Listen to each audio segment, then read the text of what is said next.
श्रोता प्रेमियों, मैं राम सागर शास्त्री आप लोगों के समक्ष एक प्रसंग रखने जा रहा हूं। वर्ण व्यवस्था। देखिए, चारों वर्णों की उत्पत्ति यज्ञ पुरुष भगवान के द्वारा हुई।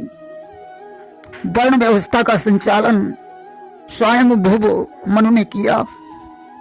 इसमें ब्राह्मण को वेदों का अधिकार दिया गया, क्षत्रिय को तीनों वर्णों की रक्षा का अधिकार दिया गया, वैश्य को व्यापार का अधिकार दिया गया और शूद्र को तीनों वर्णों की सेवा का अधिकार दिया गया। अब चारों वर्णों से ये कहा गया, तुम लोग अपनी वर्ण व्यवस्था के आधार पर कर्म कर सकते हो। वर्ण व्यवस्था भंग नहीं होनी चाहिए। क्षत्रिय जमींदार या राजा होकर तीनों वर्णों की रक्षा करने लगे, वैश्य अपना व्यापार करने लगे, शूद्र अपना सेवा संबंधी कार्य करने लगे, ब्राह्मण अपना वेद से जुड़ा हुआ कार्य करने लगे। क्षत्रियों में चौहान, गौर, कटियार आदि तमाम उपजातियां हो गईं। वैश्यों में वैश्य, अग्रवाल, जायसवाल आदि उपजातियां हो गईं। शूद्रों में कोई मिट्टी के बर्तन बनाने लगा, उसे कुम्हार कहा जाने लगा। कोई लोहा कूटने लगा, उसे लोहार कहा जाने लगा। कोई बाल काटने लगा, उसे नाई कहा जाने लगा।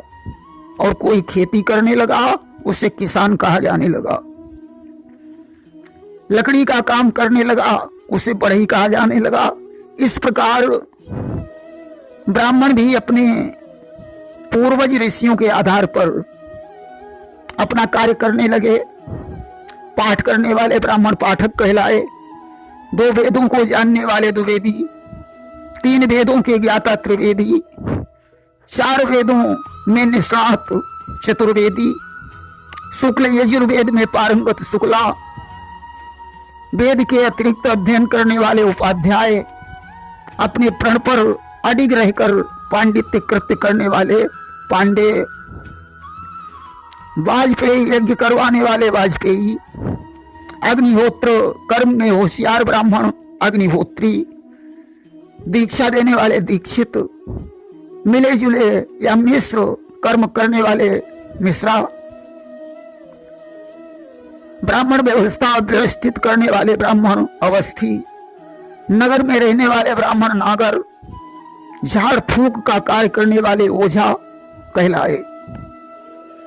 इनमें मालवा के रहने वाले ब्राह्मणों को मालवीय कहा गया है। ज्योतिष को पढ़ने वाले ब्राह्मण को जोशी, गंगा तट पर कथा कहने वाले ब्राह्मण भरद्वाज या भट्ट कहलाए। मृतक कर्म करवाने वाले ब्राह्मण महाब्राह्मण कहलाए। गायों की सेवा करने वाले ब्राह्मण गोस्वामी या गोसाई कहे जाते हैं। ब्राह्मण वंश की 7 शाखाएं हैं: सारस्वत, कान्यकुब्ज, मैथिली, सरयू पारायण, गौड़, उत्तरांचलीय और सनाढ़। ब्राह्मणों में 1 से 15 गोत्र हैं, जिनमें भरद्वाज, गौतम, वात्स्यायन, सांकृत्यायन, कात्यायन, पराशर, गर्ग, शांडिल्य, उपमन्यु, वशिष्ठ, कश्यप, कौशिक आदि ऋषियों का नाम आता है। अगस्त ऋषि लोगों को श्राप देकर भस्म कर देते थे, इसलिए उनकी संतानों ने विचार किया कि हम मृतक कार्य करेंगे और वे महाब्राह्मण बन गए। भरद्वाज ऋषि की संतानों ने सोचा, हमारे पूर्वज भरद्वाज प्रयाग में गंगा के तट पर कथा कहते थे, हम भी कहेंगे। इसलिए वे भट्ट या भरद्वाज कहलाए। वशिष्ठ ऋषि की संतानों ने विचार किया, हमारे पूर्वज ऋषि नंदिनी गाय की सेवा करते थे, हम भी करेंगे। इसलिए वे गोस्वामी या गोसाई कहलाए। भृगु ऋषि की संतानों ने विचार किया, हमारे पूर्वज भृगु ऋषि हमें ज्योतिष दे गए हैं, हम ज्योतिष का कार्य देखेंगे। ग्रह नक्षत्रों का अध्ययन ज्योतिष में होता है। मूल एक नक्षत्र का नाम है जिसमें जन्म लेना अरिष्ट माना जाता है। वशिष्ठ जी ने मूल शांति को यज्ञ का कार्य बताया है। ऐसा प्रमाण स्कंद पुराण और स्त्री जातक में मिलता है। उन्होंने 16 आचार्यों की व्यवस्था बताई है मूल शांति में, और किसी पवित्र स्थल पर इसे करवाने के लिए निर्देश दिया है।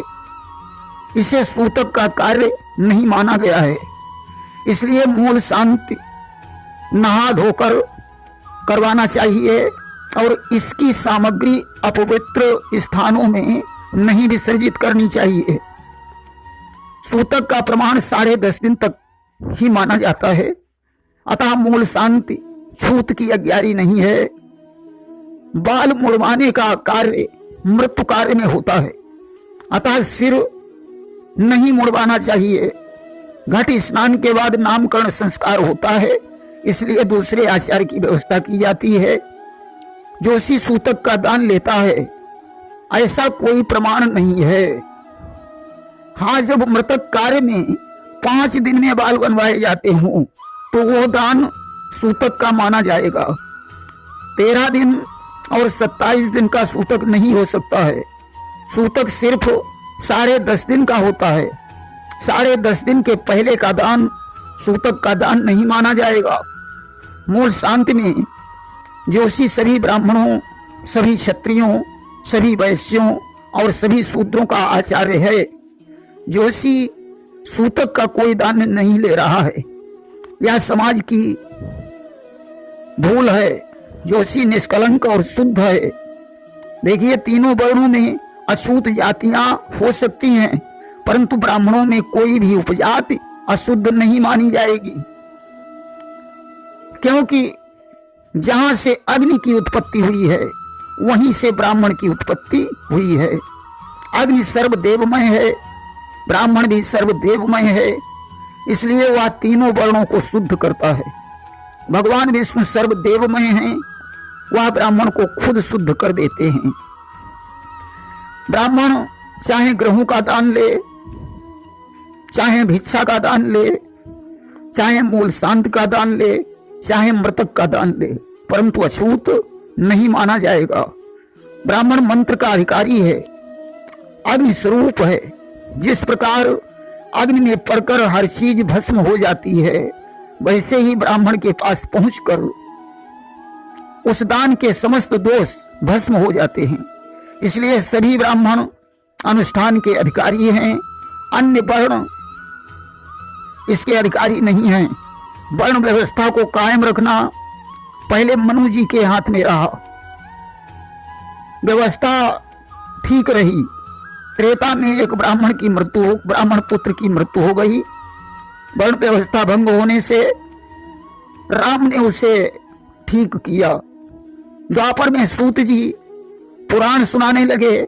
सूत जी की माता ब्राह्मण और पिता शूद्र था, इसलिए बलराम जी ने उसका शीश काट लिया।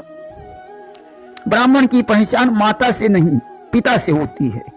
माता भले ही शूद्रा हो, परंतु वो ब्राह्मण माना जाएगा। कलयुग में जब कल की अवतार होगा तो वर्ण व्यवस्था फिर ठीक हो जाएगी, क्योंकि वैदिक अनुष्ठान का कृत्य करने का अधिकारी सिर्फ ब्राह्मण है। समस्त ब्राह्मण एक ही वृक्ष की शाखाएं हैं। भिन्न भिन्न उपजातियां होने से क्या, उनकी जाति तो ब्राह्मण ही है। सभी को वेद से जुड़ा हुआ प्रत्येक कार्य करने का अधिकार है। इससे वर्ण व्यवस्था पर कोई प्रभाव नहीं पड़ता। ब्राह्मण द्विज होने के कारण भिक्षा का भी अधिकारी है। परशुराम ने 21 बार हय वंशी राजाओं का विनाश करके बहुत सी भूमि ब्राह्मणों को दान कर दी, जिससे ब्राह्मण भूमि के अधिकारी हो गए। अब आप लोग कहेंगे कि शस्त्र धारण करना तो क्षत्रियों का कर्म था, परशुराम ने वर्ण व्यवस्था को भंग कर दिया। देखिए, ब्राह्मण ही क्षत्रियों का गुरु रहा। धनुर्वेद सिखाना ब्राह्मण के हाथ में था। ब्राह्मण तीनों वर्णों का गुरु है। उद्दंडता करने पर वह तीनों वर्णों को दंड देने का अधिकारी है, क्योंकि वह तीनों वर्णों से बड़ा है। आप कहेंगे ब्राह्मण खेती क्यों करने लगे? अरे जब परशुराम जी ने उन्हें भूमि दी तो उसे मजदूरों से करवाएंगे, और जब कोई मजदूर नहीं करेगा तो खुद करनी पड़ेगी। आप कहेंगे ब्राह्मण व्यापार क्यों कर रहे हैं? कर नहीं रहे, व्यापार करवा रहे हैं। जब कोई नहीं मिलेगा तो खुद करना पड़ सकता है। आप कहेंगे ब्राह्मण राजा क्यों बन गए? जब क्षत्रिय सो जाएंगे तो ब्राह्मण को राजा बनना ही पड़ेगा। वैसे ब्राह्मण का कर्म सिर्फ वेदों से जुड़ा हुआ है। ब्राह्मण कुल में जन्म बड़ी तपस्या से होता है। इस जन्म में कोई वर्ण कितनी भी तपस्या करे परंतु ब्राह्मण नहीं बन सकता है। इसलिए वेद से जुड़े हुए किसी भी कर्म करने का अधिकार ब्राह्मण के अतिरिक्त किसी का नहीं है। इससे वर्ण व्यवस्था भंग होती है। प्रेम से बोलिए वृंदावन बिहारी लाल की जय।